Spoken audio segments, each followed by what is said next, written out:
तो जैसा कि आज है आपका 18 मई और 18 मई को आपका सेकंड शिफ्ट का एसएससी एमटीएस का जो एग्ज़ाम था आपका समाप्त हो गया है।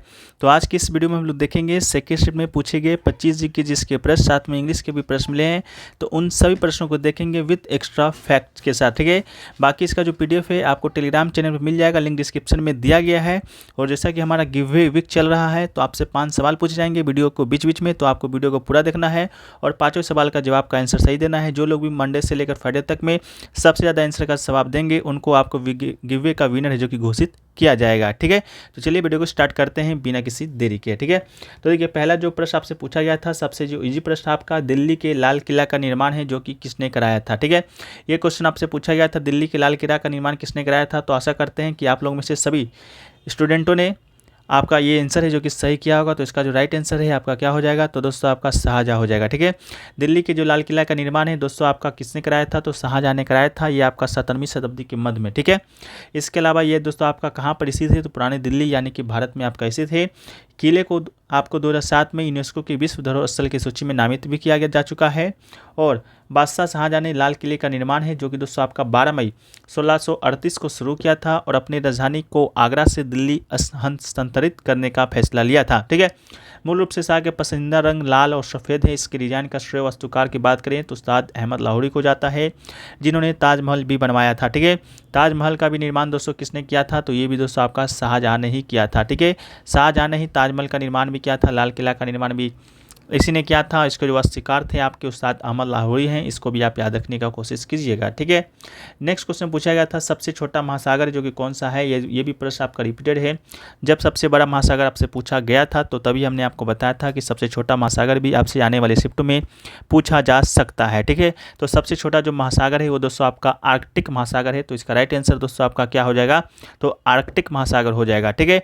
इसके अलावा महासागर की बात करेंगे तो जलमंडल का एक महत्वपूर्ण हिस्सा है, वो सभी आपस में जुड़े हुए हैं। 4 प्रमुख महासागर की बात करेंगे फ्रेंड्स, वो कौन कौन सा है, तो वो देखिए पहला है आपका प्रशांत महासागर, दूसरा है अटलांटिक महासागर, तीसरा है आपका हिंद महासागर और चौथा है दोस्तों आपका आर्कटिक महासागर। ये सभी जो महासागरें हैं आपके प्रमुख महासागर हैं, ठीक है। क्या है, तो आपके प्रमुख महासागरें हैं, ठीक है। इसके अलावा बात करेंगे सबसे बड़ा महासागर की, तो वो है दोस्तों आपका प्रशांत महासागर। क्या है, तो सबसे बड़ा महासागर है, ये पृथ्वी के 1/3 भाग में फैला हुआ है। इसके अलावा अटलांटिक महासागर की बात करेंगे तो आपका दूसरा सबसे बड़ा महासागर है और ये दोस्तों आपका एस आकार का महासागर है, ठीक है। कि कौन सा आकार का है, तो ये दोस्तों आपका एस आकार का है जो कि महासागर है, ठीक है। तो इसके अलावा हिंद महासागर की बात करेंगे तो एक ऐसा महासागर है जिसका नाम किसी देश यानी कि भारत के नाम पर रखा गया है और समुद्र का जो आकार है लगभग त्रिभुजाकार है, ठीक है। तो सबसे बड़ा महासागर आपका प्रशांत महासागर, दूसरा सबसे बड़ा अटलांटिक महासागर, इस आकार का महासागर भी आपका अटलांटिक महासागर और किसी देश के नाम पर रखा गया महासागर का नाम आपका हिंद महासागर हो जाएगा, ठीक है। चलिए अगला जो प्रश्न वो पूछा गया था, उससे पहले दोस्तों आपको बता दें कि जिन लोगों का एग्जाम अभी बाकी है यानी कि एग्जाम अभी हुआ नहीं है और आपका आगे आने वाले सेकंड फेज में एग्जाम है यानी कि जून में एग्जाम है, तो आप लोग के लिए एक महत्वपूर्ण पीडीएफ को तैयार किया गया है जिसका शुल्क मात्र 20 रुपये रखा गया है। इस पीडीएफ में अभी तक यानी कि कल तक जितने भी शिफ्ट में एग्जाम होंगे उसका क्या है, तो अभी जितने भी प्रश्न बने हैं आपके 800 से प्लस यानी कि 1000 प्रश्न आपके कल तक बन जाएंगे, तो उनसे जुड़े एक्स्ट्रा फैक्ट्स को भी शामिल किया गया जो कि आपके एग्जाम पॉइंट ऑफ व्यू के लिए बहुत इंपॉर्टेंट है। तो इसको लेने के लिए व्हाट्सएप का लिंक है जो कि आपको डिस्क्रिप्शन में दिया गया है, तो वहाँ से डायरेक्ट आप लोग आ सकते हैं। इसके अलावा व्हाट्सएप नंबर भी आपको सामने दिया जा चुका है, तो आप लोग यहाँ से भी जाकर जानकारी प्राप्त कर सकते हैं, ठीक है। कल तक का पीडीएफ आपको मिल जाएगा जिसका भी जून में सेकंड फेज में एग्जाम होना बाकी है। एग्जाम पीडीएफ है जो कि बहुत ही महत्वपूर्ण है, सबसे ज़्यादा जो प्रश्न है आपके इसी पीडीएफ से आपके आ रहे हैं, ठीक है। चलिए अगला जो प्रश्न है वो दोस्तों आपका है कि अनुच्छेद 40 से संबंधित प्रश्न आपका आया था, ग्राम पंचायत के संगठन से संबंधित आपका प्रश्न आया था। तो आपको बता दें जो भारतीय संविधान का जो अनुच्छेद 40 है आपका ग्राम पंचायत के संगठन से संबंधित है, ठीक है। क्या है, तो ग्राम पंचायत के संगठन से आपका संबंधित है। राज्य ग्राम पंचायतों को व्यवस्थित करने के लिए कदम उठाएगा, इसमें आपको वर्णित है। यह उन्हीं ऐसी शक्तियों अधिकारियों से संपन्न कराता है जो उन्हें स्वशासन की इकाइयों के रूप में कार्य करने में सक्षम बनाता है। इसके अलावा बात करें भारतीय संविधान का अनुच्छेद 43B, तो वो दोस्तों आपका सहकारी समिति के संवर्धन से संबंधित है। ये भी प्रश्न आपका पूछा जा चुका है, ठीक है। इसके अलावा अगला जो क्वेश्चन है वो आपसे पूछा गया था, निम्नलिखित में से कौन है जो कि सारंगी वादक नहीं है। तो ऑप्शन में शायद आपका पंडित राम नारायण दिया गया था जो कि आपका बिल्कुल राइट आंसर था। ये दोस्तों आपके क्या है, तो सारंगी वादक हैं। इसके अलावा शकूर खां, रमेश मिश्रा, सुल्तान खां, ये सभी भी आपके सारंगी वादक ही हैं, ठीक है। एक क्वेश्चन अगला क्वेश्चन पूछा गया था कि किसान है जब अपने अपने लिए खेती करता है तो उसे कौन सा खेती कहा जाता है? तो इसे दोस्तों आपका आजीविका कृषि कहा जाता है। तो इसका राइट आंसर आपका आजीविका कृषि हो जाएगा। आजीविका कृषि खेती का वह रूप है जो कि किसान और किसान के परिवार के निर्वाह के लिए लगभग सभी फसलें उगाई जाती हैं या पाली पोसी जाती है। पारंपरिक रूप से आजीविका कृषि के रूप में जानी जाती है। ऑप्शन में आपका निर्वाह कृषि भी दिया गया था। तो आदिम जीवन निर्वाह कृषि भूमि के छोटे छोटे टुकड़े पे की जाती है, जिसमें कुदाल, ताव और खुदाई के छड़े जैसे आदिम उपकरण और परिवार सामुदायिक श्रम होते हैं। तो आपका निर्वाह कृषि नहीं होगा, आपका आजीविका कृषि हो जाएगा। नेक्स्ट क्वेश्चन पूछा गया था, सबसे कम जनसंख्या वाला राज्य कौन सा है? तो आपका 2011 के जनगणना के जो अनुसार है सबसे कम जनसंख्या वाला राज्य है वो दोस्तों आपका क्या है? तो सिक्किम है। तो सिक्किम इसका राइट आंसर हो जाएगा।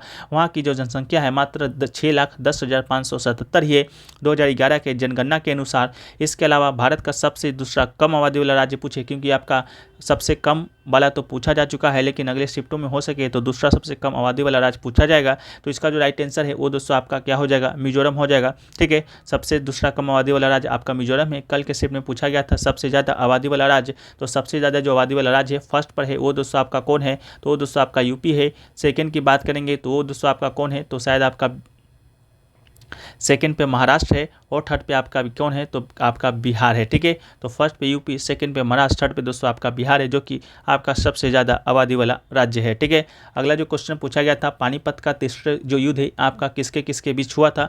कल पूछा गया था पानीपत का तृतीय युद्ध आपका किस वर्ष हुआ था? तो हमने आपको बताया था 1761 ईस्वी में हुआ था।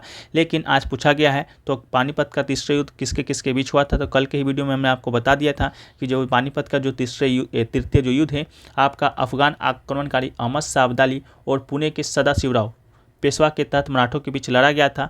यह लड़ाई अहमद शाह अब्दाली के सदाशिवराव भाव को हराकर जीत लिया था। ठीक है, तो आपका राइट आंसर क्या हो जाएगा? अहमद शाह अब्दाली और मराठा आपके ऑप्शन में दिया गया था। मराठा का जो सेना का नेतृत्व है वह आपके सदाशिवराव भाव के द्वारा किया जा रहा था। ठीक है, इसके अलावा फर्स्ट युद्ध की बात करें पानीपत वाला ही, तो ये दोस्तों आपका बाबर और आपका किसके किसके बीच हुआ था? तो बाबर और इब्राहिम लोदी के बीच हुआ था।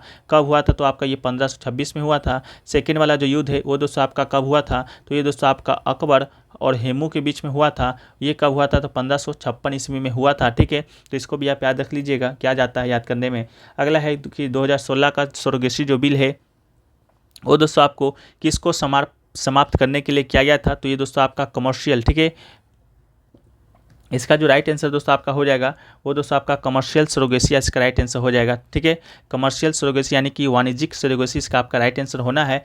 19 दिसंबर को लोकसभा में सरोगेसी विधेयक 2016 को पारित कर दिया गया था। इस विधेयक में कमर्शियल उद्देश्यों से जुड़ी सरोगेसी पर रोक लगाने और सरोगेसी का दुरुपयोग रोकने के साथ साथ निसंतान दंपतियों को संतान सुख की प्राप्ति सुनिश्चित करने के लिए प्रावधान किया गया था। तो कमर्शियल आपका सरोगेसी इसका राइट आंसर हो जाएगा। अगला जो क्वेश्चन पूछा गया था, पेमेंट विजन 2025 है वो आपका किसने लॉन्च किया है, किसके द्वारा लॉन्च किया गया था? तो इसका राइट आंसर आपका क्या हो जाएगा? तो आपका आरबीआई इसका राइट आंसर हो जाएगा। ठीक है, नेक्स्ट क्वेश्चन पूछा गया था, बस्तर का जो मेला है वो दोस्तों आपका किस राज्य में लगता है? तो बस्तर का जो मेला है आपका छत्तीसगढ़ राज्य में लगता है। तो आपका राइट आंसर छत्तीसगढ़ हो जाएगा। ये आपका फागुन माह के शुक्ल पक्ष 36 से लेकर फागुन की समाप्ति तक ये जो मेला है आपका लगता है। तो आपका जो गिवे का जो फर्स्ट प्रश्न है आपका ये पूछा जा रहा है कि आपका जो ये मेला है सोनपुर का जो मेला है वो दोस्तों आपका किस राज्य में लगता है? तो सोनपुर मेला आपका कहाँ लगता है ये दोस्तों आपको क्या बताना है, क्वेश्चन आपको बताना है। ठीक है, पहला क्वेश्चन है। अगला है आपका धनगर जो नृत्य है वो दोस्तों आपका किस राज्य के द्वारा किया जाता है? तो ये दोस्तों आपका गोवा इसका राइट आंसर हो जाएगा। गोवा, महाराष्ट्र, तमिलनाडु आपके ऑप्शन में दिया गया था। तो धनगर जो नृत्य है गोवा के चरवाहा समुदाय के द्वारा कब किया जाता है? तो नवरात्रि में किया जाता है। नर्तक है जो कि आमतौर पर एक पगड़ी के साथ सफ़ेद लंबे बागे पहनते हैं। ये आमतौर पर नवरात्रि के 10वें दिन मनाया जाता है और ढोल, सिंबल जैसे संगीत वाद्य यंत्र और पावा नामक एक लंबी बांसुरी का उपयोग किया जाता है। इस नृत्य के दौरान गाने गाए जाते हैं और आमतौर पर राधा और भगवान कृष्ण के बीच की प्रेम की कहानी के बारे में बताते हैं। ठीक है, तो आपका राइट आंसर क्या हो जाएगा? गोवा हो जाएगा। तो सेकंड क्वेश्चन आपका है कि जो धनगरी गाजा है, ठीक है, धनगरी गाजा जो नृत्य है वो दोस्तों आपका किस राज्य के द्वारा मनाया जाता है? तो ये ऑप्शन में आप लोग बताइएगा कमेंट सेक्शन में, धनगरी गजा। ठीक है, अगला जो क्वेश्चन पूछा गया था, अपसेटिंग का सिनोनिम्स क्या होता है? तो अपसेटिंग का जो कुछ सिनोनिम्स है उसमें आपका एजिटेट है, डिकम्पोज है, डिस्क्यूट है, डिस्टर्ब है, फ्लस्टर है एंड आपका परटर्ब है। ये सभी आपका अपसेटिंग का ही सिनोनिम्स है। तो इसमें से एक ऑप्शन आपके कंप्यूटर स्क्रीन पर होगा, वही आपका राइट आंसर हो जाएगा। ठीक है, अगला क्वेश्चन पूछा गया है कि एंजेला मर्केल है जो कि आपके क्या थे? तो एंजेला मर्केल है ऑप्शन में आपका जर्मनी की पूर्व चांसलर दिया गया था। तो आपका राइट आंसर क्या हो जाएगा? जर्मनी का पूर्व चांसलर आपका इसका राइट आंसर हो जाएगा। ठीक है, एंजेला मर्केल की बात करेंगे तो जर्मनी की राजनीतिक और भूतपूर्व शोध वैज्ञानिक है, जो कि 2005 में जर्मनी की पूर्व चांसलर बनी थी और वर्ष 2000 में क्रिश्चियन डेमोक्रेटिक यूनियन यानी कि जर्मनी का नेतृत्व कर रही है 2000 से। ठीक है, तो जर्मनी का पूर्व चांसलर आपका इसका राइट आंसर था। ठीक है, अगला जो क्वेश्चन पूछा गया फ्रेंड्स वो पूछा गया आपका कि मानव शरीर की सबसे छोटी इकाई, ठीक है, मानव शरीर की सबसे छोटी इकाई कौन सी है। तो आपको बता दें मानव शरीर की जो सबसे छोटी इकाई है वो दोस्तों आपका सेल यानी कि कोशिका है। तो आपका राइट आंसर कोशिका हो जाएगा। कोशिकाएं जीवन की सबसे छोटी इकाई होती है जो कि चयापचय, चयापचय, पर्यावरण की प्रतिक्रिया, विकास और प्रजनन की क्षमता जैसे गुणों को दिखाती है और और कोशिका को जीवन के निर्माण खंड का भी कहा जाता है। ठीक है, अगला जो क्वेश्चन है वो पूछा गया है कि the race of my life किसकी आत्मकथा है। ये पुस्तक न जाने कितनों बार अभी तक पूछ दिया जा चुका है। तो the race of my life है जो कि आपका भारतीय एथलीट मिल्खा सिंह की आत्मकथा है। तो राइट आंसर आपका क्या हो जाएगा, मिल्खा सिंह इसका राइट आंसर हो जाएगा। अब नेक्स्ट क्वेश्चन पूछा गया था वॉलीबॉल में कितने खिलाड़ी होते हैं। ये क्वेश्चन पूछा गया था, तो इसका राइट आंसर है आपका 6 खिलाड़ी होता है। तो आपका राइट आंसर 6 हो जाएगा। सुबह के शिफ्ट में पूछा गया था बास्केटबॉल में कितने खिलाड़ी होते हैं। तो बास्केटबॉल में आपका 5 खिलाड़ी होते हैं। इसके अलावा वॉलीबॉल खेल की बात करेंगे तो खेल शुरू होने से पहले प्रत्येक टीम के 3 खिलाड़ी अपने कोर्ट में अटैक लाइन के ठीक पीछे और शेष 3 पीछे खड़े होते हैं। तो आपका टोटल 6 खिलाड़ियों का खेल है वॉलीबॉल। इसके अलावा कुछ और खेल हैं जैसे कि बैडमिंटन है, सिंगल्स में 2 खिलाड़ी खेलते हैं, डबल्स में 4 खिलाड़ी खेलते हैं। फुटबॉल की बात करेंगे तो प्रत्येक टीम में आपका 11 खिलाड़ी होते हैं, 2 टीमें खेलती हैं। इसके अलावा खो खो की बात करेंगे तो प्रत्येक में आपका 9 खिलाड़ी होते हैं, 2 टीम इसके भी खेलता है। नेटबॉल की बात करेंगे तो प्रत्येक टीम में 7 खिलाड़ी होते हैं, 2 टीमों के द्वारा खेला जाता है। रग्बी फुटबॉल की बात करेंगे तो 15 खिलाड़ी होते हैं, 2 टीम इसे खेलता है। इसके अलावा टेबल टेनिस की बात करेंगे तो सिंगल्स में 2 खिलाड़ी होते हैं, डबल्स में 4 होते हैं। वाटर पोलो की बात करेंगे तो 7 खिलाड़ियों के द्वारा ये खेल है जो कि किया जाता है। इसके अलावा हॉकी की बात करेंगे तो हॉकी में भी आपका कितने खिलाड़ी होते हैं, तो 11 ही होते हैं। क्रिकेट की भी बात करेंगे तो क्रिकेट में भी आपका कितना खिलाड़ी होता है, तो आपका 11 खिलाड़ी ही होते हैं। कबड्डी की बात करेंगे कितने खिलाड़ी होते हैं, तो कबड्डी में आपका 7 खिलाड़ी आपका होता है। ठीक है, चलिए अगला जो क्वेश्चन है वो पूछा गया था निम्नलिखित में से किसने हौज सुल्तानी नामक एक बड़े जलाशय के निर्माण के लिए सार्वभौमिक सम्मान प्राप्त किया है। तो इसका जो राइट आंसर है आपका सुल्तान इल्तुतमिश इसका राइट आंसर हो जाएगा। ठीक है, सुल्तान इल्तुतमिश ने दिल्ली एक होना के ठीक बाहर एक बड़े जलाशय के निर्माण के लिए सार्वभौमिक सम्मान प्राप्त किया है। इसे हौज सुल्तानी यानी कि राजाओं का जलाशय भी कहा जाता है। ठीक है, कुतुबुद्दीन इल्तुतमिश की बात करेंगे तो ये आपका कुतुबुद्दीन ऐबक के बाद सिंहासन पर बैठा था। ये मामलुक राजवंश से संबंधित दिल्ली सल्तनत के तीसरा शासक था। इसके अलावा उसने 40 वफादार गुलामों और अमीरों के एक दल का गठन किया था जिसे तुर्कान-ए-चहलगानी के नाम से जाना जाता है, जिसे चालीसा भी कहा जाता है। और कुतुब मीनार का जो निर्माण है इसी ने पूरा किया था। शुरुआत आपका कुतुबुद्दीन ऐबक ने किया था। नेक्स्ट क्वेश्चन पूछा गया था आइसोर जो टॉप्स है वो आपका क्या है, यानी कि समस्थानिक। तो समस्थानिक एक ही तत्व के परमाणु जिनकी जो परमाणु संख्या होता है समान होता है परंतु परमाणु भार अलग अलग होता है उसे आइसोटोप यानी कि समस्थानिक कहा जाता है। तो इसको भी आप सही कर लीजिएगा। परमाणु संख्या समान यानी समान होता है लेकिन परमाणु भार आपका अलग अलग होता है। अगला क्वेश्चन पूछा गया था भारत की राष्ट्रीय जनसंख्या नीति 2000 के अनुसार अस्थिर जनसंख्या प्राप्त करने के लिए निम्नलिखित में से कौन सा लक्ष्य वर्ष है। तो भारत की राष्ट्रीय जनसंख्या नीति 2000 के अनुसार 2045 तक स्थिर जनसंख्या प्राप्त करने का लक्ष्य रखा गया है। तो आपका 2045 इसका राइट आंसर हो जाएगा। राष्ट्रीय जनसंख्या नीति 2000 की बात करेंगे तो आपका 15 फरवरी को जारी किया गया था। उद्देश्य वर्ष 2000 तक कुल प्रजनन दर यानी कि TFR, सुबह के शिफ्ट में TFR का भी फुल फॉर्म पूछा गया था। तो टोटल फर्टिलिटी रेट इसका राइट आंसर था। TFR प्रतिस्थापन स्तर पर लाने के लिए और अस्थायी आर्थिक विकास, सामाजिक विकास और पर्यावरण संरक्षण के अनुरूप एक स्तर पर 2045 तक स्थिर आबादी प्राप्त करने का इसका उद्देश्य था। ठीक है, एक क्वेश्चन पूछा गया था what act as anti acid in stomach. ठीक है, तो इसका आंसर आप लोग कमेंट सेक्शन में बताइएगा। एक क्वेश्चन पूछा गया था धनानंद को किसने हराया था। तो देखिए धनानंद को किसने हराया था, तो आपका चंद्रगुप्त मौर्य इसका राइट आंसर था। ठीक है, चंद्रगुप्त मौर्य इसका आपका क्या है, तो राइट आंसर है पाटलिपुत्र पर अधिकार करने के लिए चंद्रगुप्त मौर्य ने 321 ईसा पूर्व में धनानंद को कत्ल कर दिया था और मौर्य समाज का आपका स्थापना है जो कि किया था। तो इसका राइट आंसर आपका क्या हो जाएगा, चंद्रगुप्त मौर्य हो जाएगा। तो आपके लिए जो थर्ड क्वेश्चन है आपका यही है कि अशोक है। ठीक है, अशोक है किसके बाद आपका गद्दी पर बैठा था मौर्य साम्राज्य का, किसके बाद। ठीक है, किसके बाद गद्दी पर बैठा था मौर्य साम्राज्य का। आपका आज का थर्ड जो क्वेश्चन है वो दोस्तों आपका यही है। ठीक है,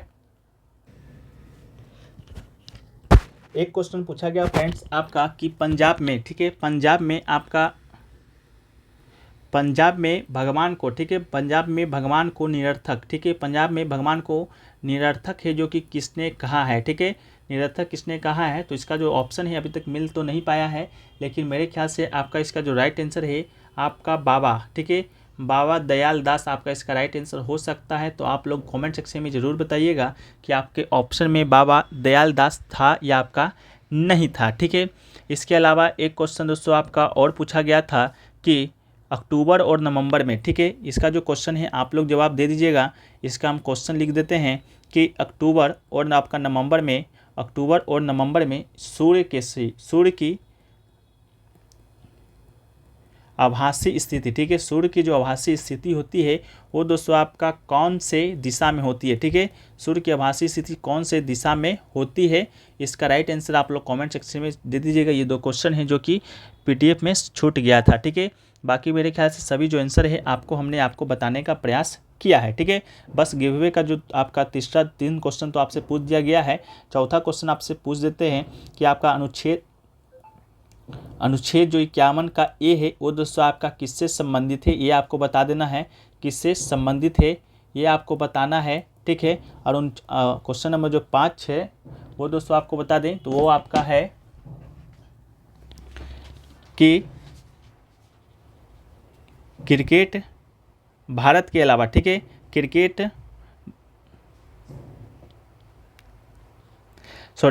नहीं, हॉकी, ठीक है, हॉकी भारत के अलावा किस देश का राष्ट्रीय खेल है, ठीक है, हॉकी है जो कि भारत के अलावा किस देश का राष्ट्रीय खेल है, ठीक है। तो ये जो 5 क्वेश्चन है फ्रेंड्स आपको हमने आज के इस गिब्बे में पूछा है। फर्स्ट में आपका क्वेश्चन छूट गया था, तो ये गिब्बे का जो आपका सिंपल सा ट्रिक है कि आपका मंडे से लेकर फ्राइडे तक जो भी लोग सबसे ज़्यादा प्रश्नों का जवाब देंगे टॉप 5 स्टूडेंट को आपको विनर घोषित किया जाएगा, जो कि आगे आने वाले सैटरडे के वीडियो में आपको घोषणा किया जाएगा। तो जो लोग भी सबसे ज़्यादा जवाब देंगे तो अगर आप लोगों ने अभी तक नहीं दिया है तो आप लोग जाके क्या कर सकते हैं, तो आप लोग जाके दे सकते हैं, ठीक है। इसके अलावा दोस्तों लगभग सभी जो प्रश्न हैं हमने आपको बता दिया है। बाकी तो कोई प्रश्न अभी आपका छूटा नहीं है, ठीक है। लेकिन एक प्रश्न आपका शायद छूटा हुआ है कि संयुक्त राष्ट्र शरणार्थी पुरस्कार किसे मिला है, ठीक है। ये भी क्वेश्चन अभी आया गया है तो इसको भी हम लोग देख ही लेते हैं।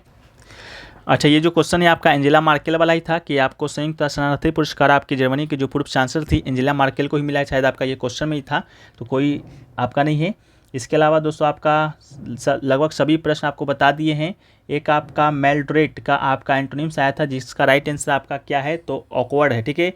मेल्ड्रेट का आपका एंटोनिम्स आया है जिसका आपका क्या राइट आंसर है, तो ऑकवर्ड इसका राइट आंसर है। इसके अलावा रविंग का इनकरेक्ट स्पेल्ट आया था। इसके अलावा लगभग सभी प्रश्न हमने आपको बता दिया, ठीक है। तो चलिए वीडियो को यहीं पर समाप्त कर देते हैं। बाकी जो वीडियो है कैसा लगा कमेंट सेक्शन में बता दीजिएगा, वीडियो को लाइक कर दीजिएगा और पीडीएफ आपको टेलीग्राम चैनल में मिल जाएगा, लिंक डिस्क्रिप्शन में दिया गया है, तो आप लोग जाकर वहाँ से ज्वाइन जरूर हो जाइएगा इस पीडीएफ के लिए। बाकी जो पीडीएफ है आपको टोटल आपका 33 शिफ्ट का जो कि आने वाले द्वितीय फेज के लिए आपके लिए इंपॉर्टेंट है, उसको लेने के लिए नीचे दिए गए व्हाट्सएप का लिंक है, वहाँ से जाकर आप जानकारी प्राप्त कर सकते हैं। मात्र 20 रुपये के न्यूनतम शुल्क पर आपको ये जो पीडीएफ है 850 प्रश्नों का उत्तर एक्स्ट्रा फैक्ट के साथ आपको मिलेगा, ठीक है।